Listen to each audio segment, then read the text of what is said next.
Então eu vou falar do meu lado, por que eu acho que tem que manter o Zubeldia. Esse é o primeiro ano que ele começa, desde o início da temporada, o trabalho no São Paulo.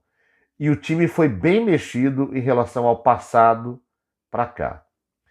E há um equívoco muito grande de quem diz que esse elenco do São Paulo é muito bom se comparado com o dos últimos anos. Não é. E as pessoas estão utilizando alguns argumentos que não param em pé para justificar. Então as pessoas dizem assim: o Dorival não tinha um grande time porque ele tinha o David, o Juan para fazer substituição e outros jogadores ruins. Gente, o David já era um jogador que rodou lá no Fortaleza, no Vasco, no Internacional. Mal ou bem tinha lá uma carreira. É um cara que está rodando nos times aí, que era uma opção de São Paulo. Ele não era um titular.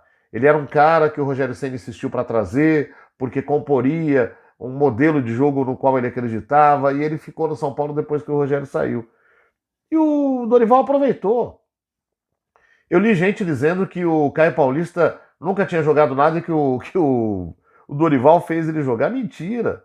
O Caio Paulista era um atacante pelo lado esquerdo, que não tinha espaço no Fluminense, e que o Fernando Diniz trouxe para a lateral para fazer um papel como ala, fazendo uma opção de substituição no time do Fluminense, quando ele, por exemplo, não utilizasse a lateral esquerda. E aí, como ele não tinha o substituto adequado, não tinha Marcelo ainda naquela época, ele usava o Caio Paulista como uma espécie de ala, porque ele tinha capacidade de ir para o ataque e ajudar o time ali. Então foi ele que criou isso. E ele veio para o São Paulo com essa característica, com o Rogério, que era o técnico na época, sabendo disso.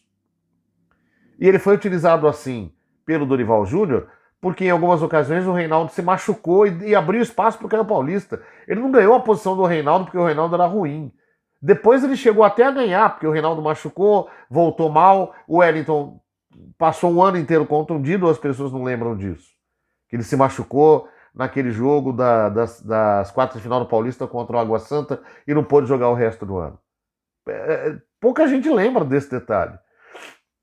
E aí, o Dorival não inventou nada. O Caio Paulista fazia bem a passagem como ala, porque ele era um ponta antes. E ele tinha algum talento como ponta. Então o Dorival não revolucionou nada por ali. São jogadores que tinham lá algum tipo de peso, já tinham passado por times grandes, sido testados em situações adversas. No elenco atual, você tem basicamente jogadores do sub-20. E eu repito algo que eu disse ontem: a despeito do sub-20,